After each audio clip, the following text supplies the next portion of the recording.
ماریا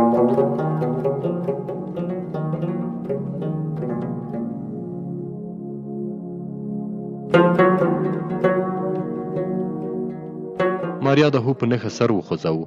نو بیا دې څه مخ تور دی چې له کوپارو سره ولاړی؟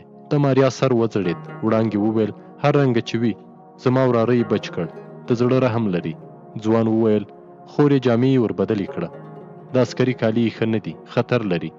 بیا یې ماریا ته وکتل، په خندا یې وویل د تېښتې فکر ونه کړې، سپی ډېر خروړی دی.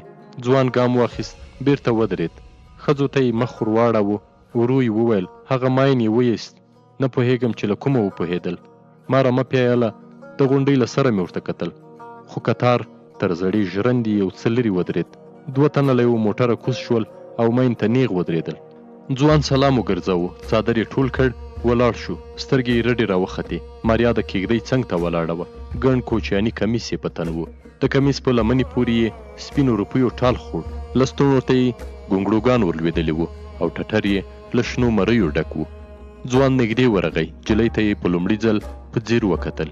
ښه ورته ښکاره شوه، هسکه غاړه یې درلوده، ټټر یې راوتلی و او په ډکو سرو شونډو یې یوه خوږه مسکا پرته وه. ځوان جټکه وخوړه. څنګه مې جوړه کړه؟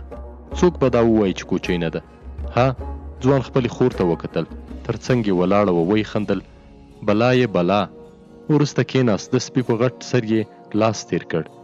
ماریا ته یې وکتل، په خندا یې وویل خو دومره ازادي مه ورکوه. د وړانګې تندی تریو شو.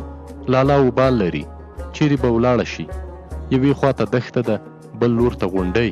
د ځوان شونډې وخوځېدې. احتیاط یې هم ویلی. مخ یې واړاوه، د رمې خوا ته روان شو. وروسته یو لوی پسه له ځمکې پورته کړ، پرېست او د پسه د وړیو په سکوللو بوخت شو. ښه شیبه ووته، بیا یو سیوری ورباندې ورغی. پورته یې وکتل، ماریا وه.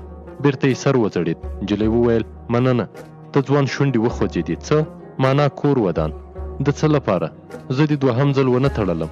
ځوان وخندل. ورو یې وویل په دې شرط چې منونکي واوسې. ماریا په خبره کې ورولوېده. قبول دی. ځوان وویل زه سمه ده، باور به وکم. خو غلی شو. پسه یې په بل مخ راواړاوه. نجلۍ وویل خبرې کولی شم؟ ځوان وخندل. اوس دې هم خوله نه ده ګنډلې. نجلۍ یوه شیبه غلې وه، بیا یو دم وویل ورور دې چېرته دی؟ ځوان نیغ ورته وکتل. بیرته یې سر وځړېد. پسه ناره کړه. یو موټی سپینې وړۍ په وینو سرې شوې. ځوان ځمکې ته لاس کړ، خاوره یې ور واخیسته، د پسه په ټپ یې ور واچوله. ورو یې وویل ماین ته یې ځمکه کیندله، پام یې نه و، په خپل ماین والوت. نجلۍ وویل ما وبخه. ځوان غلی و. وروسته یې شونډې وخوځېدې. هغه ته مو تېر کال ښځه راوړه، زوی یې په سمرګي پیدا شو. نجلۍ وویل پلار دی؟ پلار مې کومندان دی، ډېر وخت په غره کې وي، کور ته کم راځي. سپی وغرېد. ځوان ورته وکتل، څو ګامه لرې ولاړ و. ورو یې وویل چغه. سپي لنډه لکۍ وخوځوله، ځای پر ځای پرېوت. ماریا لرې وکتل، 2 تورې کېږدۍ ښکارېدلې. ویې ویل هغه هم کوچیان دي؟ ځوان سر پورته کړ، دښتې ته یې وکتل. شونډې یې وخوځېدې. هو، هلته یې مینه ده. مینه؟ ځوان وویل موږ ژمی ګرمسیر ته ځو، اوړی دلته.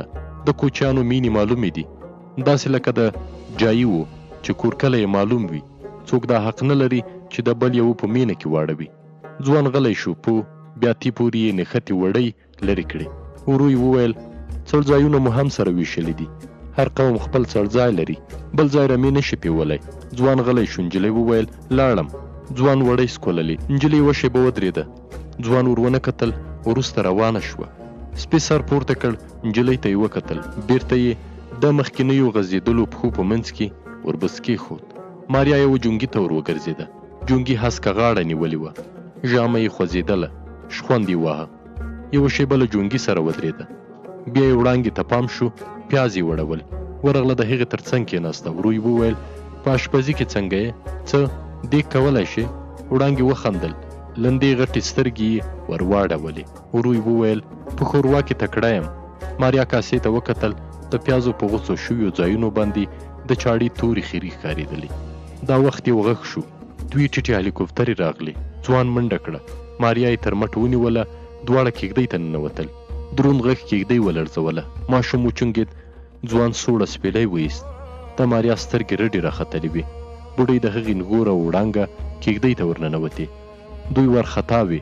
ځوان ماریا ته مخ ور واړاوه. ورو یې وویل ته به مو په بلا وخورې. ماریا په حیرانۍ ورته کتل. وړانګې په خواره خوله وویل تیارې وې تېرې شوې. ځوان چیغه کړه پلار مې ولي، خپله کورنۍ په بلا خورې، بل ځای نه و. یوه شیبه غلی شو، بیا یې ورو وویل باید احوال ورکړم، دا نجلۍ دلته نشي پاتې کېدی. ماریا په منډه له کېږدۍ ووته، لاړه لرې په یوه لویه ډبره کېناسته. دښتې ته یې وکتل، لویه دښته وه، پای یې نه معلومېده.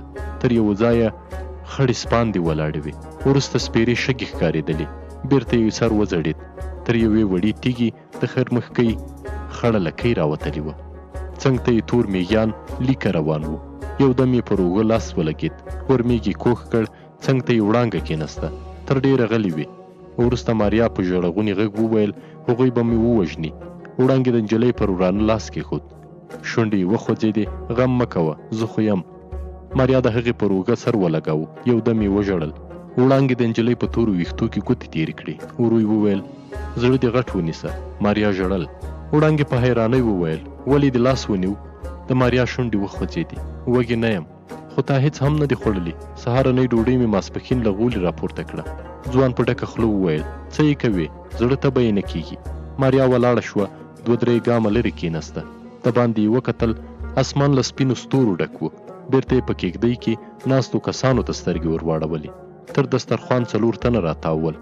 ځوان له لندې ډوډۍ ګوله جوړوله. بوډۍ د ښي لاس ګوتې په خوند څټلې. 2 نورو کوچیو هم ډوډۍ خوړه. وروسته د غوښې د ویشلو وار راورسېد. ځوان په یوه پاستي 4 برخې کېښودې. وړانګې په بیړه وویل ماریا دې هېره شوه. د ځوان شونډې وخوځېدې. مړه ده. بوډۍ وویل ما ته سپینه غوښه راکه. ځوان د ښځو تر مخ په پرتو پاستو یوه برخه کېښوده. وړانګې پاستې ته لاس کړ، ولاړه شوه. د ماریا تر څنګ کېناسته. ورو یې وویل غوښه در واخله. ماریا په مړاوي غږ ځواب ورکړ مړه یم.